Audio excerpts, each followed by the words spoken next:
Hello po mga kabayan, mga kabisnes kapapi kalinga, pagandang buhay, analyst reality vlog po. Reaction tayo ngayon sa Kabisnes Official. Pero bagong lahat, thank you po to my new subscribers. Welcome po sa akin munting kubo.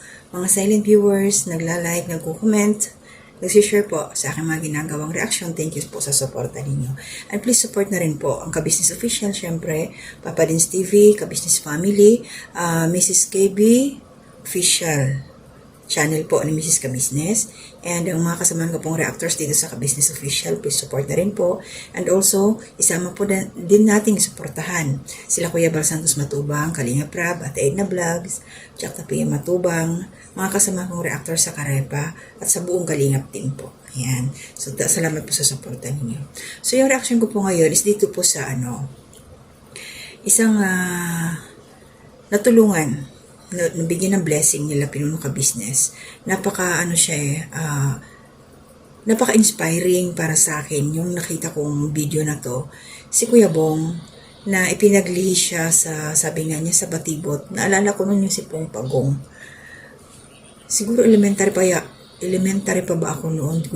Basta Batibot yun eh. Yung trabaho nito ni Kuya Bong, nasa Talir siya. So ito po, panoorin ho muna natin. Ito po yung kanyang ginagawa.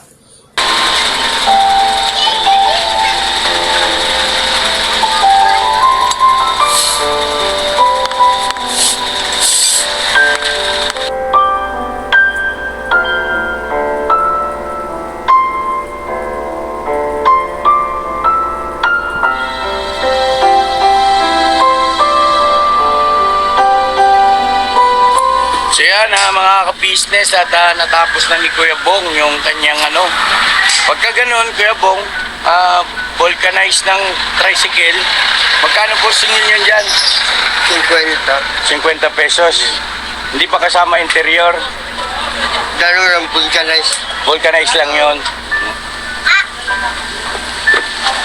Mukhang napalabang ka? Mahirap ba? Tigas ng gulong. Matigas ang gulong? Ikaw ba'y nakapag-aral, Kuya Bong? Hanggang grade 5. Hanggang grade 5. Tapos, paano ka napadpad dito sa vulcanizing? Ano ba ito? Hanap buhay ng pamilya o namamasukan ka lang? Kapatid ko Kapatid mo ang may-ari. Ayun. Kaya mga kabisnes, nakita nyo yung paano magtrabaho, magsikap. Lumalaban ng patas ito si Kuya Bong. Sa kabila ng kanyang physical na kaanyuan. Hindi siya katulad nung, naalala ko tuloy si Jonathan ba? Yung kay Nanay Marita na buo siya, matangkad, normal, pero tamad. Pero ito si Kuya Bong, na ituturing siyang PWD, ang iksi ng kamay niya eh. Tapos ganun pa yung kanyang, ayan, maliit lang siya. Ang lakas niya, ang hirap kaya magtrabaho sa Talir. Pinupukpok niya yung gulong nung nagpapalit siya. Grabe, masasabi mong siya eh, napakasipag. Tapos, yun, isama sila Pinuno dun sa bahay nila. Sila Pinuno Kabisnes, inuupahan. At na-interview, nakita natin yung kanyang tatay na naka-wheelchair. 70 plus, na stroke pala yun. So, ang bumubuhay, ang tumutulong dito, ayan nga si Kuya Bong.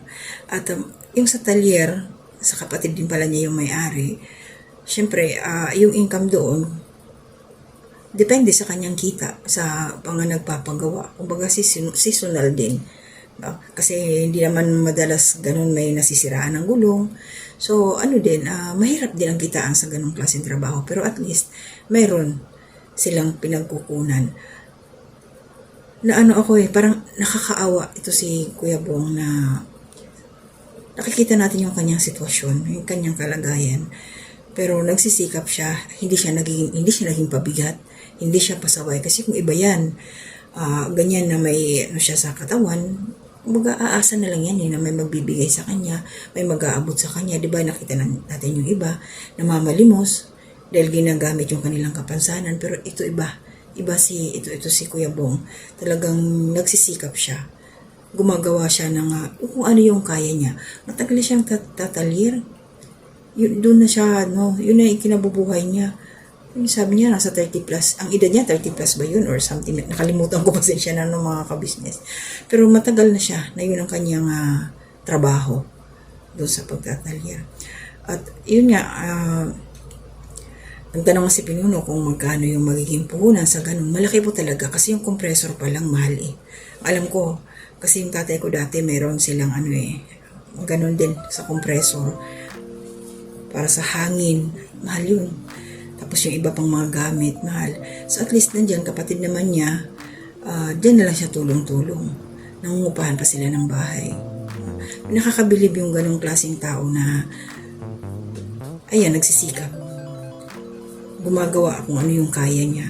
Kaya, yung nakakahiya magreklamo, yung mga kumpleto yung katawan, na tinatamad, hindi kumikilos. Tingnan niyo po yung buhay ni Kuya Bong. Ganun siya. Pero, nagsisikap. Walang ibang inaasahan kundi yung sarili niya para matulungan din yung kanyang ama na may sakit na din, na naka-wheelchair na. Sabi nga niya, habang buhay siya,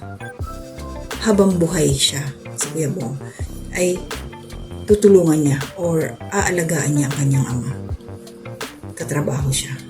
So yun lang yung sa akin ng mga kalingap. Sana magiging inspirasyon, mga kalingap, mga kabisnes, may inspirasyon sa atin. Ito si Kuya Bong, lalo na yung mga tatamad-tamad dyan, kunting sipag-sipag din, diba?